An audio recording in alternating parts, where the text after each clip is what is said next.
I'm Sven. I'm the developer of a MIDI looping web application, which turns your keyboard or electric piano into a live looping machine. So how does that work?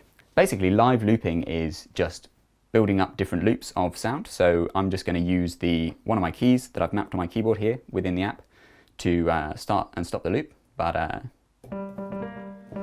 something like that. And now this loop will keep playing via MIDI basically non-stop, and you can add more loops to it. So a little Steve Reich rip-off kind of vibe, and you can even add more things. So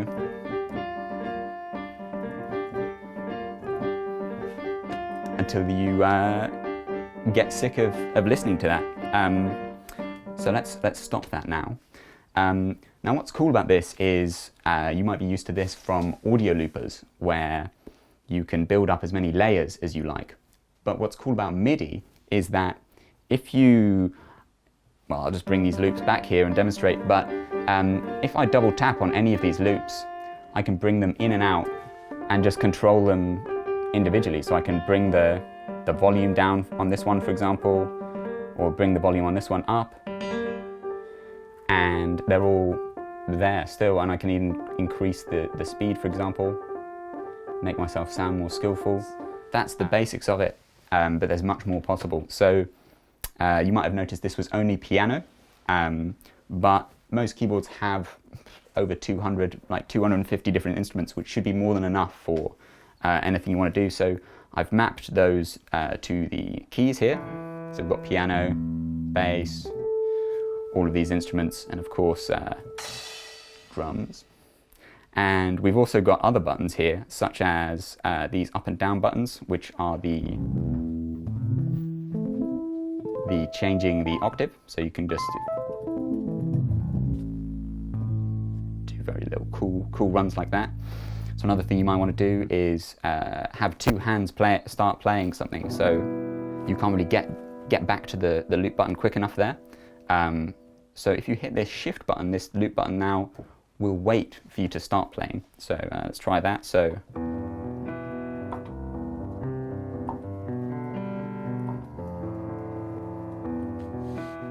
you can see that it just waited for me to start playing that very badly. And another thing is, if you hold shift and press undo, it will now be a redo, so you can bring back loops from the dead. The other thing you might want to do is have additional buttons. So there's many different buttons here, and you can actually map these however you like. So if I press the map button here, I might want a play or pause button.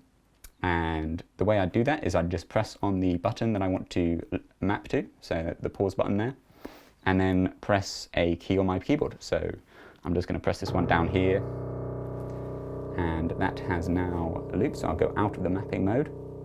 And so now, if I'm just making a little loop here, I can just press that button, pause it, press that button, and play it, which is very cool. So the other thing you might want to customize is just where this is on your keyboard. So you might have a different range of octaves, and the way to do that is just press the lowest note button, so that will set the lowest note on your keyboard. The whole screen will go conveniently green, and if I wanted to move that up to this octave, I would just press there. So now these would be my different instruments, and now they don't correspond with where the post-its are, so I'm just going to move that back down to this one here.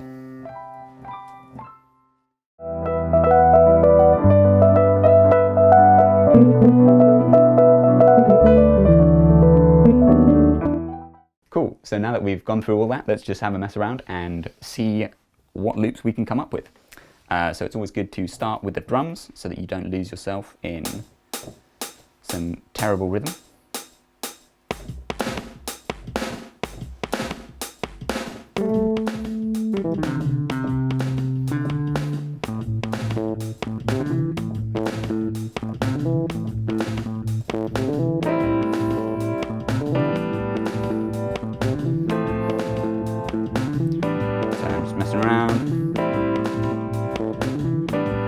Keeping it pretty simple.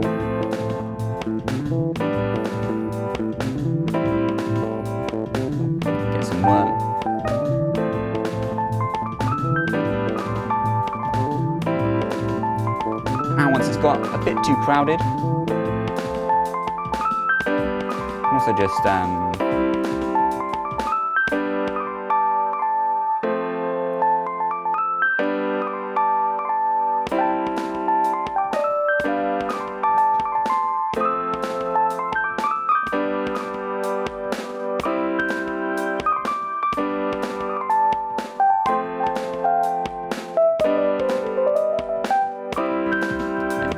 end there. Nice to maybe change up the piano. So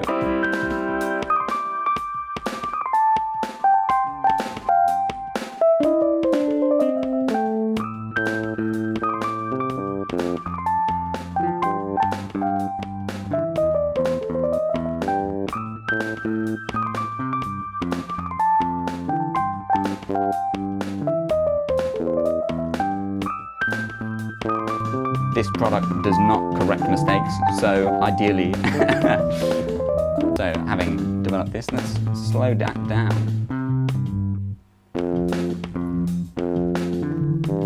Make that into a kind of reggae rhythm. And now what we can do is record a solo over that. Let's go with the worm.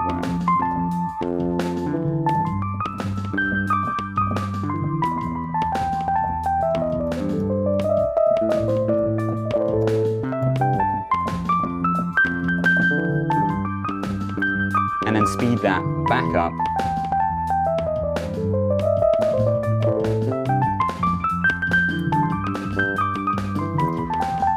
Happy jamming. Nice. Jam responsibly.